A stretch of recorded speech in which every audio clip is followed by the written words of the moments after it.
नमस्कार, हमारे खास कार्यक्रम बात छत्तीसगढ़ की में आपका स्वागत है। आज चर्चा करेंगे नक्सलवाद पर, फिर सियासत की। छत्तीसगढ़ में बहुत दिनों बाद एक बार फिर नक्सलवाद सियासी मुद्दा बन गया है। नक्सल प्रभावित बीजापुर जिले में कांग्रेस विधायक विक्रम मंडावी के काफिले पर नक्सल हमले के बाद सियासी बवाल मच गया है। विपक्ष को सरकार की नक्सलवाद नियंत्रण नीति पर निशाना साधने का मौका मिल गया है, लेकिन सत्तारूढ़ कांग्रेस विपक्ष के आरोपों को सिरे से खारिज करते हुए भूपेश सरकार की नीतियों के चलते नक्सलवाद पर नियंत्रण का दावा कर रही है। देखिए खास रिपोर्ट। छत्तीसगढ़ के नक्सल प्रभावित बीजापुर जिले के गंगालूर से नुक्कड़ सभा कर लौट रहे कांग्रेस विधायक विक्रम मंडावी के काफिले पर नक्सली हमले के बाद सियासी घमासान मच गया है। मंडावी के 9 गाड़ियों वाले काफिले पर नक्सलियों ने फायरिंग की। काफिले में शामिल जिला पंचायत सदस्य पार्वती कश्यप हमले में बाल बाल बच गई। उनके वाहन पर 5 राउंड फायरिंग की गई। काफिले के सबसे आखिर में चल रही जिला पंचायत सदस्य की गाड़ी के टायर पर गोली लगी। नक्सलियों ने बीजापुर से 12 किलोमीटर पहले पदेड़ा बस्ती के पास घात लगाकर हमला किया। हालांकि नक्सलियों का एम्बुश थोड़ा लेट हो गया। काफिले की ज्यादातर गाड़ियां निकल गईं, तब गोलियां बरसी, जिसकी वजह से एक बड़ी घटना टल गई। हालांकि इस हमले की तुलना 2013 के हमले से नहीं की जा सकती है। साल 2013 में 25 मई को परिवर्तन यात्रा में शामिल होकर लौट रहे कांग्रेसी विधायकों और कार्यकर्ताओं के काफिले को नक्सलियों ने निशाना बनाया था, जिसमें कांग्रेस के तत्कालीन प्रदेश अध्यक्ष नंद कुमार पटेल, महेंद्र कर्मा, विद्याचरण शुक्ला जैसे कई दिग्गज नेताओं की शहादत हुई थी। 10 साल बाद फिर से इस तरह के कांग्रेसी काफिले पर नक्सली हमला हुआ है। इस घटना को लेकर गृह मंत्री ताम्रध्वज साहू का दावा है कि विधायक की सुरक्षा के पूरे इंतजाम किए गए थे। उन्हें हर तरह से अलर्ट भी किया गया था। हमले में कोई हताहत नहीं हुआ, लेकिन सरकार ने घटना को गंभीरता से लेते हुए व्यापक रिपोर्ट मंगवाई है। अभी प्राप्त जानकारी के अनुसार विक्रम मंडावी जी उधर गंगलूर की तरफ दौरे में जाने वाले थे। उनको सुरक्षा बलों के द्वारा, एसपी के द्वारा रोका गया कि उधर मत जाइए, क्योंकि बिना सूचना, बिना फोर्स, बिना सिक्योरिटी के उचित नहीं है। पर वो गए, वहाँ जाने के बाद भी रोका गया। उनको कहा गया कि हेलीकॉप्टर हमारे पास है, उससे कर देते हैं, पर वो गए भी और सकुशल वापस भी आए हैं। उनके काफिले पर कहीं पर भी कोई नक्सली हमले की जानकारी अभी नहीं आई। सरकार भले ही सब ठीक होने का दावा करे, लेकिन हमले के चलते विपक्ष को सरकार पर निशाना साधने का मौका मिल ही गया। बीजेपी प्रदेश अध्यक्ष अरुण साव ने सरकार पर निशाना साधते हुए नक्सलवाद पर नियंत्रण के दावों को झूठा बताया है। देखिए, जब ये घटना हुई थी तो मुख्यमंत्री जी प्रदेश कांग्रेस कमेटी के अध्यक्ष थे। लगातार कहते थे कि झीरम का सच मेरे जेब में है। 4.5 साल हो गया, वो झीरम का सच उनके जेब से नहीं निकला। तो भूपेश बघेल जी, राज्य सरकार लगातार झूठ बोलने का काम, गुमराह करने का काम कर रही है। इस मामले में भी वही कर रही है। सत्तारूढ़ दल पूरी तरह से सरकार और सीएम के बचाव में उतर पड़ा है। प्रदेश कांग्रेस अध्यक्ष मोहन मरकाम सरकार की नीतियों का बखान करते हुए नक्सलवाद पर नियंत्रण का दावा कर रहे हैं। देखिए, इसमें सरकार गंभीर है और आखिर अगर कौन सी घटनाएं हो रही है, उन घटनाओं का सरकार संज्ञान भी ले रही है और ऐसे घटनाएं ना घटे उसके लिए सरकार नीतिगत कई निर्णय लिए। उसका कम घटनाएं कम हो, उसके बारे में सरकार गंभीर है। एक बड़ी नक्सली घटना टल गई, लेकिन इस हादसे ने नक्सलवाद को लेकर सरकार और विपक्ष के बीच सियासी तकरार का मौका दे दिया है। इस साल के अंत में होने जा रहे विधानसभा चुनाव को देखते हुए बीजेपी इसे निश्चित रूप से सियासी मुद्दा बनाएगी। ये बात अलग है कि फैसला तो छत्तीसगढ़ की जनता को ही करना है। स्वराज एक्सप्रेस के लिए रायपुर से दिलीप साहू की रिपोर्ट। आपको बता दें, इस मुद्दे पर ज्यादा चर्चा के लिए हमारे साथ मौजूद हैं अजय गंगवानी जी, कांग्रेस नेता हैं, राजीव चक्रवर्ती जी हमारे साथ हैं, बीजेपी नेता पीसी रसाप हैं, वरिष्ठ पत्रकार। आप तीनों मेहमानों का बहुत बहुत स्वागत है।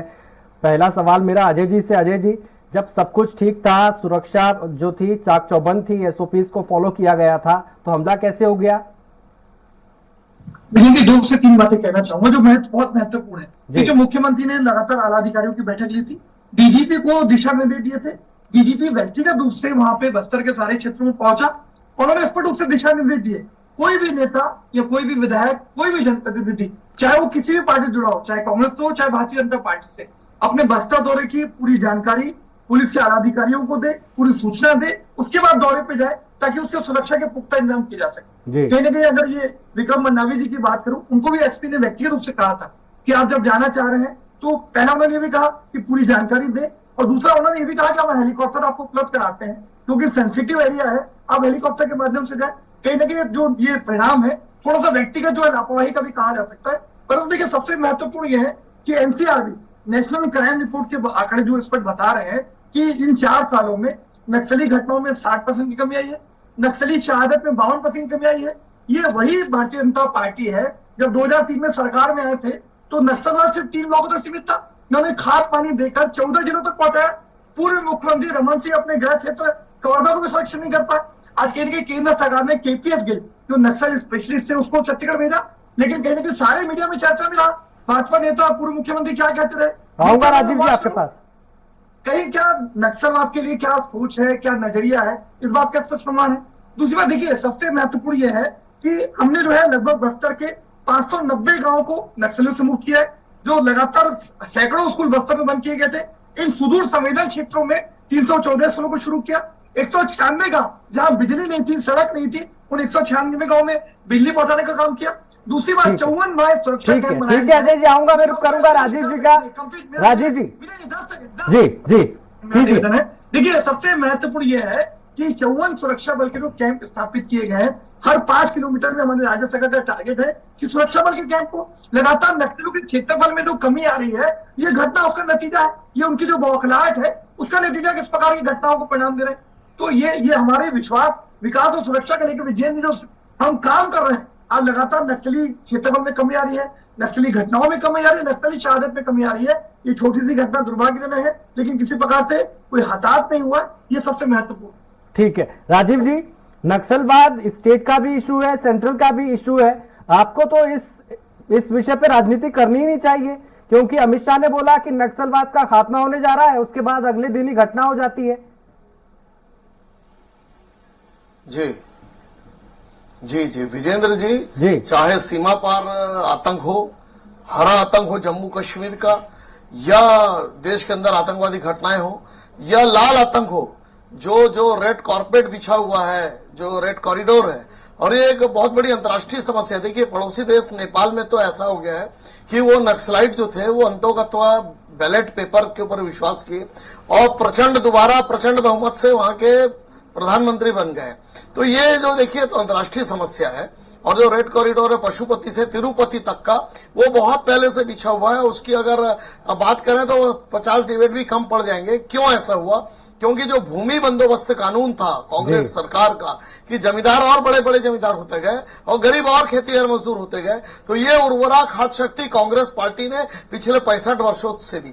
अब हम आते हैं आज के विषय पर। तो आज का विषय जो है, उस विषय में यही कहना चाहूंगा कि मुझे याद है कि शहीद महेंद्र कर्मा जी, राजीव जी, अगर उन्होंने खाद पानी दिया तो आपने 15 साल में क्या किया? जिसे कहना चाहिए जी राजीव जी, किया ना, 3 ब्लॉकों से 14 जिलों तक पहुंचाया। नहीं, वही तो मैं कह रहा हूँ, वो इतना। हाँ विजेंद्र जी, अब देखिए अजय जी, देखिए प्लीज डिस्टर्ब मत करिए, फिर मैं बिल्कुल नहीं बोलो, बिल्कुल नहीं, आप बोलिए, मैं कहीं डिस्टर्ब नहीं कर रहा हूँ।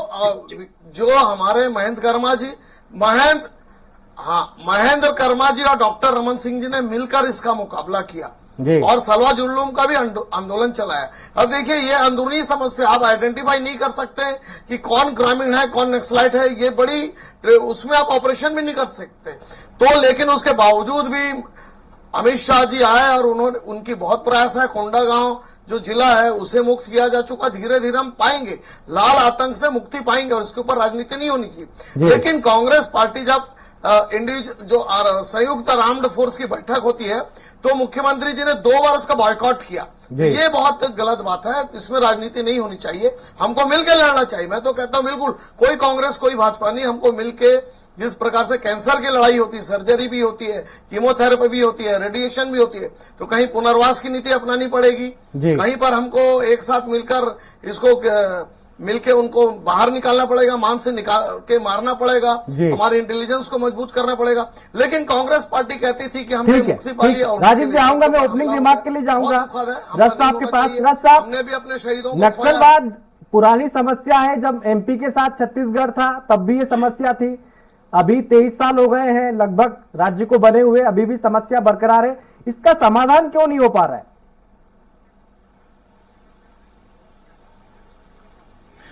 जी, मूलतः ये समस्या तो 35-40 साल से बस्तर में एक तरह से है, लेकिन ये इस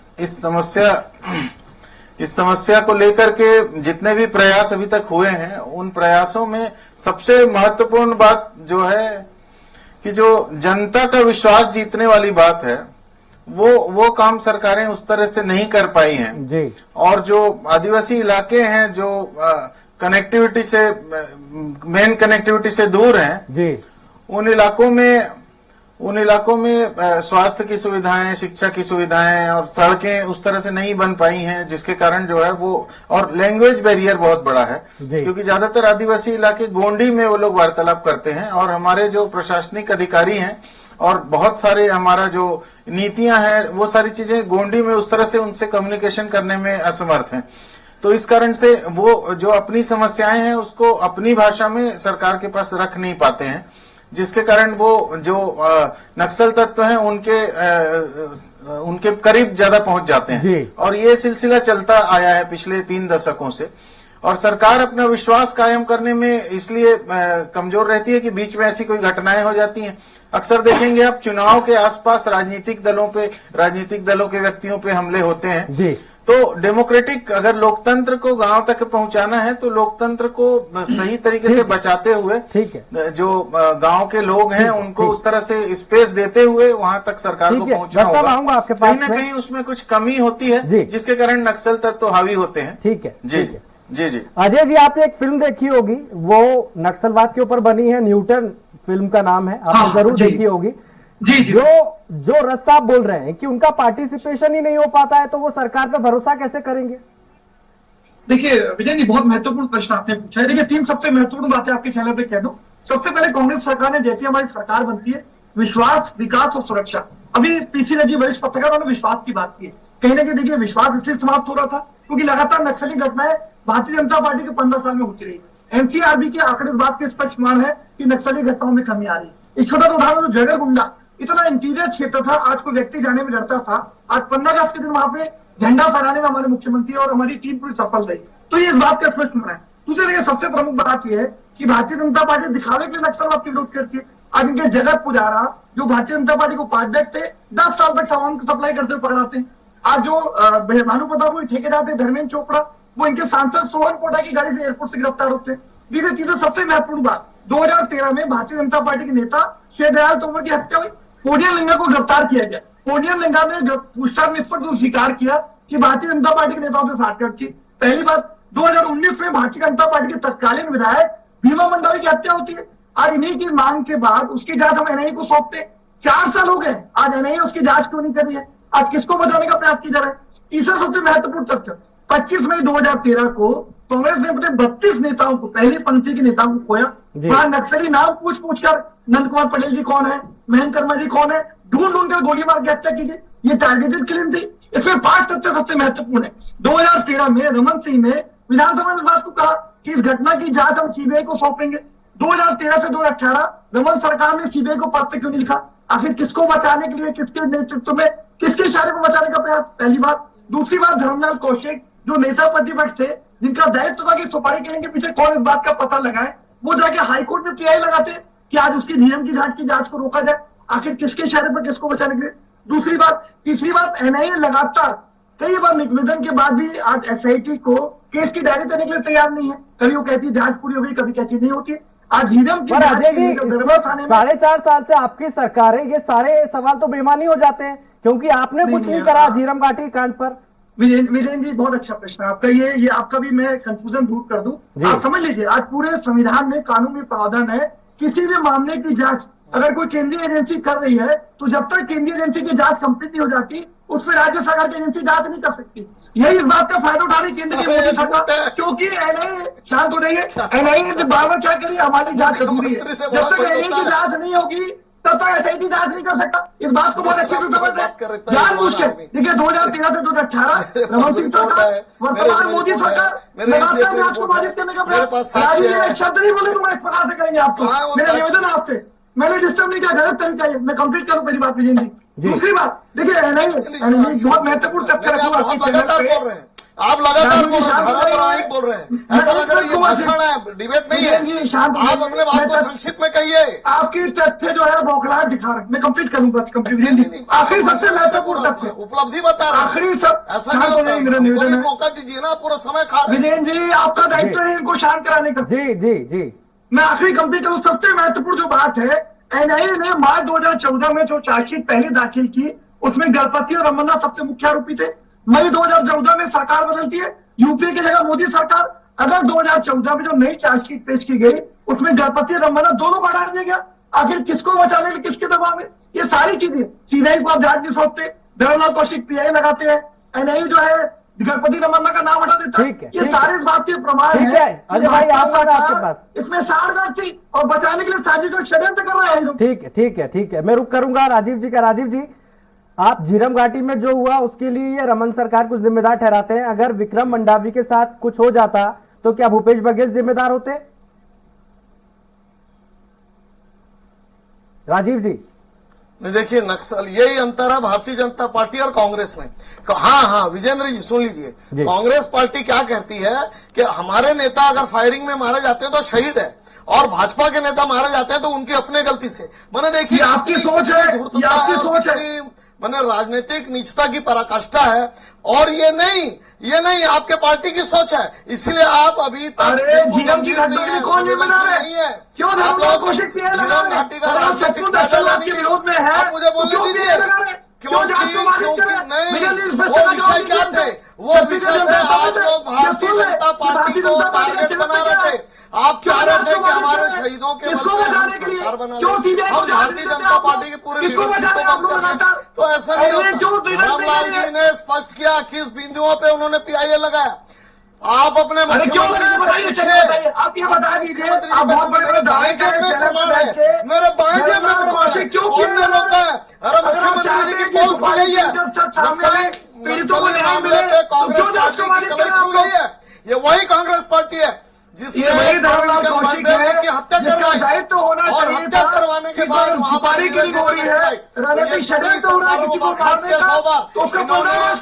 ये जांच को बाधित कर रहे हैं। कानून ये तरीका जानते हैं।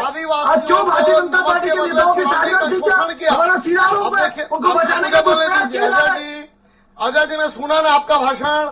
हाँ मेरा भाषण भी सच है, और अगर आप सुनिए, और ये इसको स्वीकार करना पड़ेगा। आप मुझे बोलने नहीं दे रहे हैं।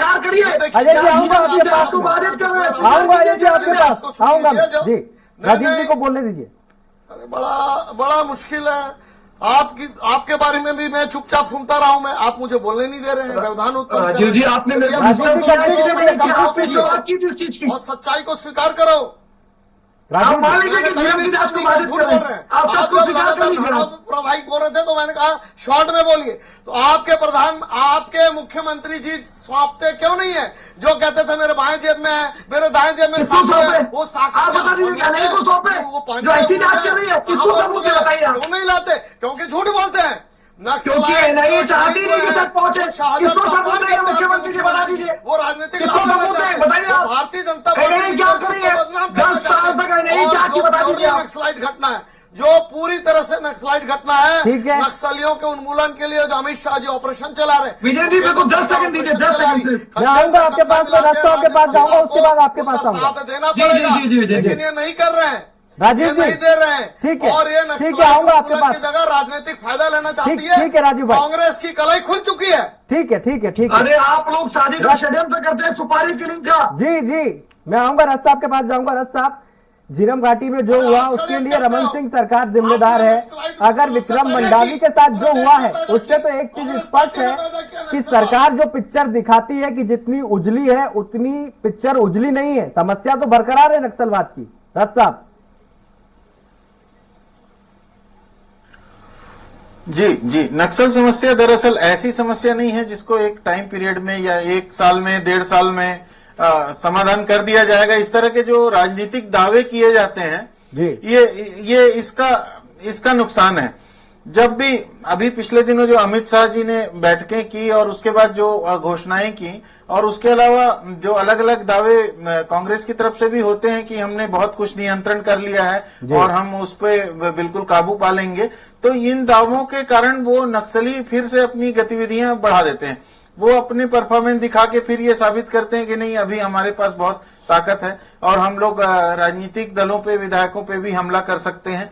इस तरह से वो अपनी क्षमता का प्रदर्शन करना चाहते हैं। अक्सर ये होता है कि जो अप्रैल और मई के महीने हैं इन महीनों में उनके कोई ना कोई हमले हर साल होते हैं। तो ये ध्यान रखना चाहिए कि इस समय में जब मूवमेंट वहां पर पॉलिटिकल पर्संस के अधिकारियों के होते हैं तो उसमें बहुत चाक चौबंद व्यवस्था रखी जाए और इस तरह की घटनाओं से बचा जाए, क्योंकि नक्सली तो संविधान को मानने वाले लोग नहीं है ना, वो तो अपने परफॉर्मेंस को बता करके अपना डर का राज कायम करना चाहते हैं। अब लोकतंत्र को अगर वहां पहुंचाना है तो ये सरकारों की जिम्मेदारी है कि वो सही तरीके से वहां के लोगों का विश्वास जीते, वहां के लोगों के बीच में अपना दखल बढ़ाए, उन लोगों से कम्युनिकेशन करे, उनके फीडबैक ले और ताकि वहां पर विकास की नीतियों को पहुंचाया जा सके, जिससे धीरे धीरे नक्सली पीछे खदेड़ दिए जाएंगे। लेकिन ये चीजें नहीं हो करके सिर्फ दावे प्रति दावे के कारण जो है नक्सलियों को इस तरह से मैं आऊंगा आपके पास। जी अजय भाई, आपको नहीं लगता है कि ताम्रध्वज साहू जो कि गृह मंत्री, उन्होंने कहा कि सारे एसओपीज फॉलो किए गए थे, वो हेलीकॉप्टर से जा सकते थे, मना किया था एसपी ने। अगर आपकी पार्टी के नेता ही, आपकी पार्टी के विधायक ही अगर एसओपीज फॉलो नहीं करेंगे, अगर घटना में कुछ ज्यादा कुछ हो जाता, गनीमत ये रही कि उनकी जान बच गई, अगर उनकी हत्या हो जाती तो फिर तो किरकिरी हो जाती है आपकी सरकार की। विजय जी देखिए, आपके लोकप्रिय चैनल पे पूरी जिम्मेदारी से इस बात को कह रहा हूँ, ये थोड़ा सा व्यक्तिगत लापरवाही का नतीजा, मैं इस बात को स्वीकार करता हूँ। अगर वो ज्यादा संयम से रहते, उन्होंने सही जानकारी दी होती या जाने के लिए हेलीकॉप्टर का प्रयोग किया होता तो शायद घटना नहीं होती। इस बात की मैं बिल्कुल आपसे सहमत हूँ। लेकिन देखिए, सबसे महत्वपूर्ण यह है कि कांग्रेस की नियत, नीति, मंशा पूरी स्पष्ट है। हम लगातार नक्सलवाद के खिलाफ विश्वास, विकास और सुरक्षा को लेकर लड़ रहे हैं। पर अजय भाई, इसमें यह है कि जो आपके होम मिनिस्टर कह रहे हैं कि अगर सुरक्षा के इंतजाम थे तो हमला कैसे हो गया? फिर दो चीजें कॉन्ट्राडिक्टरी है ना सर ये। विजेंद्र जी, मैं कंप्लीट कर, मेरा निवेदन है, मैं जवाब दे रहा हूँ। अमृत दूसरा प्रश्न जो मैं कंप्लीट करूँ, दूसरे प्रश्न का जवाब। देखिए, सबसे महत्वपूर्ण विजेंद्र जी ये है कि हमारे लगातार प्रयासों का विश्वास, विकास और सुरक्षा की नीति को लेकर आगे बढ़ने का नतीजा है कि 590 गांव 4 सालों में बस्तर में पूरी तरह नक्सलवाद से मुक्त हुए। दूसरी बात, मैंने आपको स्पष्ट कहा पहले वक्तव्य में, 54 से ज्यादा सुरक्षा कैंप जो आयोजित कर रहे हैं, लगातार जो नक्सलियों का क्षेत्रफल सीमित हो रहा है, ये बौखलाहट का नतीजा है। इस तरह की घटनाओं को अंजाम देने का प्रयास करते हैं, परंतु देखिए घटनाओं को अंजाम नहीं दे पाए। ये हमारी कहीं ना कहीं जो इंटेलिजेंस था और उसके नतीजा है कि आज वो बुरी घटना से बच गए। लेकिन देखिए, सबसे महत्वपूर्ण यह है कि भारतीय जनता पार्टी लगातार आरोप करने का प्रयास करती है। आज द प्रिंट के जो वरिष्ठ पत्रकार आशुतोष, उन्होंने स्पष्ट रूप से कहा था कि छत्तीसगढ़ में भारतीय जनता पार्टी और नक्सलवाद का विश्वास एक साथ विकास हुआ है, एक साथ पले पूरे है, ये इस बात का स्पष्ट प्रमाण है। दूसरी बात, सबसे महत्वपूर्ण बात यह है, सुधांशु चौधरी की किताब, उसका नाम वासु नहीं, उन्होंने क्या कहा था, लता सिंह के जो पिता थे, फॉरेस्ट के अधिकारी थे, वो नक्सलियों के साहित्य को प्रिंट करवाते थे। आज विक्रम सिंह के जो पिता थे, वो लगातार नक्सलियों के उनके खाना खाया करते थे। शिवदयाल तोमर की हत्या के पोडियम लेकर स्वीकार किया कि भारतीय जनता पार्टी के नेताओं की साठगांठ है। जगत पुजारी 10 साल तक सामान तक गिरफ्तार होते हैं, धर्मेंद्र चोपड़ा एयरपोर्ट से गिरफ्तार होते हैं। ये सारे उदाहरण इस बात के प्रमाण हैं कि भारतीय जनता पार्टी शुरू से नक्सलवाद को समर्थन करती है।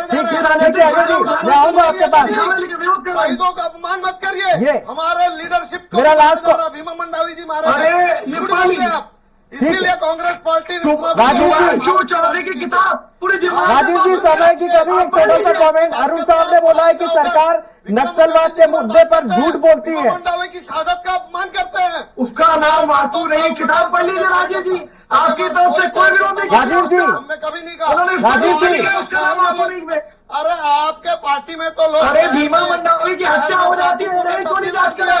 राजीव जी, ठीक है, ऋषिराज साहब, छोटा सा कमेंट, क्या नक्सलवाद का मुद्दा 2023 के विधानसभा चुनाव में मुद्दा होगा या नहीं? रथ साहब, समय की कमी है। रथ साहब, ये बनाए रखना चाहते हैं। ये देखिए, विजेंद्र जी, ये रथ साहब पे मेरा सवाल, रथ साहब पे राज्य की कोई ऑडिट नहीं होगी। रथ साहब, कांग्रेस सरकार की नीति नियत है। समय का अभाव है, टोटल का कमेंट है। कांग्रेस सरकार 2023 के मुद्दों में जी हाँ 2023 के मुद्दों में नक्सलवाद छत्तीसगढ़ में एक मुद्दे के रूप में तो जरूर रहेगा, क्योंकि छत्तीसगढ़ में नक्सलवाद के मुद्दे को नजरअंदाज नहीं किया जा सकता। दूसरे मुद्दे भी रहेंगे और नक्सलवाद का मुद्दा भी रहेगा। अभी यहाँ सबसे बड़ा मुद्दा तो आरक्षण का होने जा रहा है, मुझे लगता है आदिवासी समाज को लेकर के जो दिक्कतें हुई हैं, आरक्षण को लेकर के, ओबीसी को लेकर के समय की कमी है, इसलिए चर्चा को यही विराम देना होगा। हमारे साथ जुड़े हुए थे अजय गंगवानी जी कांग्रेस से, उनका बहुत बहुत शुक्रिया। राजीव जी आपका बहुत बहुत शुक्रिया। रथ साहब आपका बहुत बहुत शुक्रिया। नक्सलवाद एक बड़ी समस्या है जिसका निराकरण करना जरूरी है, क्योंकि लोग इससे प्रभावित होते हैं। ऐसे में सरकार को सोचना होगा, क्या नक्सलवाद खत्म करने के लिए बल का प्रयोग करना होगा या फिर बातचीत का प्रयोग करना होगा। ये सवाल आप पर छोड़ता हूं मैं कि सरकार को क्या करना चाहिए। आप देखते रहिए स्वराज एक्सप्रेस। चर्चा में इतना ही। नमस्कार।